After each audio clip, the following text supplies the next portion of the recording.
عمرك حسيت وانت بتزور مكان لأول مرة كأنك كنت فيه قبل كده؟ أو قابلت حد وحسيت إنك تعرفه من زمان رغم إنك أول مرة تشوفه؟ يا ترى ده مجرد وهم ولا ممكن يكون ليه تفسير علمي؟ طب ليه بعض الناس بتحس إنهم كانوا عايشين حياة قبل كده، حياة سابقة يعني؟ في ناس بتقول إنها بتفتكر مواقف أو أماكن في حياتها رغم إنها ما عاشتهاش قبل كده. العلم بيسمي الظاهرة دي بالديجافو، لكن في بعض الحالات الموضوع بيكون أعقد من كده. بعض الناس عندهم إحساس قوي جدا إنهم عاشوا حياة سابقة. المعلومة الغريبة، في حالات كتير ناس بتحكي إنها بتفتكر تفاصيل دقيقة عن أماكن ما زارتهاش أبدا أو أحداث من عصور قديمة جدا، وبعضهم بيتكلم عن حياة كاملة قبل ولادتهم.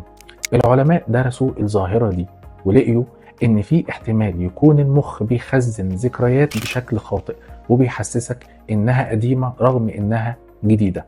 لكن في تفسيرات تانية بتقول الموضوع ممكن يكون مرتبط بالذاكرة الجينية، يعني ممكن جدا يكون جزء من ذكريات أجدادك محفوظة في حمضك النووي. يا ترى العلم بيحاول إنه يلاقي تفسير لكل ده؟ واحد، خلل في المخ. لما المخ بيسجل لحظة جديدة ويحطها في الجزء الخاص بالذكريات القديمة بالغلط، بتحس انك شفت المشهد ده قبل كده. 2، ذكريات الأجداد. في دراسات حديثة بتقول ان بعض الذكريات والمخاوف ممكن تنتقل جينيا، يعني ممكن يكون عندك إحساس بمكان معين لأن أجدادك عاشوا فيه زمان. 3، حلم سابق.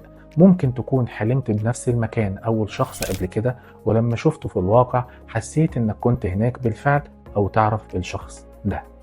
معلومة أغرب، في تجربة شهيرة اسمها تجربة الذكريات الوهمية. العلماء فيها قدروا يزرعوا ذكريات مزيفة في عقول الناس ويخلوهم مقتنعين إنهم عاشوا أحداث عمرها ما حصلت. وطبعا بكل تأكيد لازم يكون في درس مستفاد.